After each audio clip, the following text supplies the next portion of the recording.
am na beneen jataay itam bokk ci campee fi réew mi muy institution yi. Jataay boobu mooy jataayub koom mboolaay ak kéew.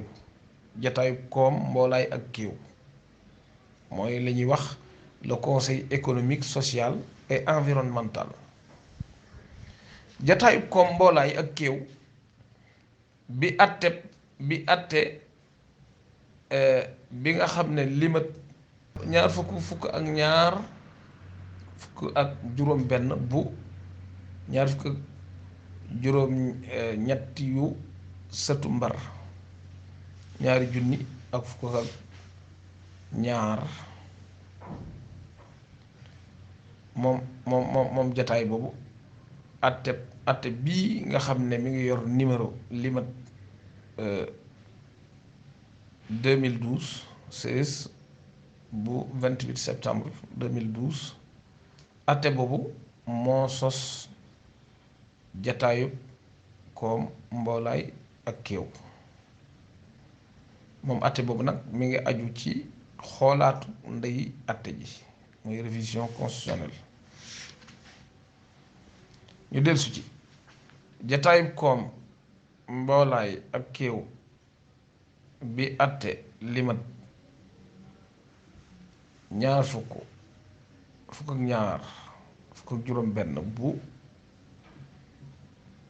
ñaar fukk ak juróom ñett yu sëtu mbar ñaari junni ak fukk ak ñaar moo ko sos. atte boobu moo ko sos jataay bi moo ko sos moom te atte boobu it mi ngi aju woon ci xoolaatu ndey atte ji. loolu mooy conseil constitutionnel, conseil économique social et environnemental a été créé par la loi numéro tel dégg nga portant révision de la constitution.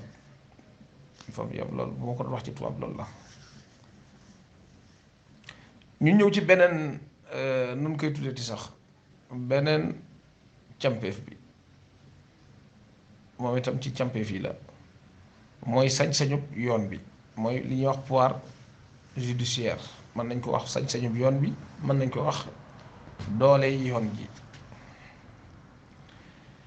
sañ-sañub yoon bi mooy aar yelleef yi ak peexte yi nga xam ne ndey atte ji da ko saxal ak yoon. sañ-sañub yoon bi mooy aar yelleef yi ak peexte yi ndey atte ji saxal ak yoon. sañ-sañub yoon bi daa jonn wéeruwul ci sañ-sañub yoonal bi ak bu wéyal bi. sañ-sañub yoonal bu ñu ko waxee mooy pouvoir législatif. sañ-sañub wéyal mooy pouvoir exécutif. bu yooyu jàllee am na beneen campeef bu fi nekkaat, moom la ñuy wax caytu gi mooy gouvernement, le gouvernement. caytu gi mooy doxal tey lootaabe politique gu xeet wi ci ron njiitu jëwriñ ju jëkk ji. mooy kiy tontu moom jëwriñ ju jëkk ji ci kanamu njiitul bokkeef gi. ak bu ma waxee ak mooy mënoon na fee gën a bari waaye dañ ko yemale foofu ngir dañuy wone rek lu ndaw li nga xam ne maanaam mënees nañ si dégg ne dañuy jàngale rek mosale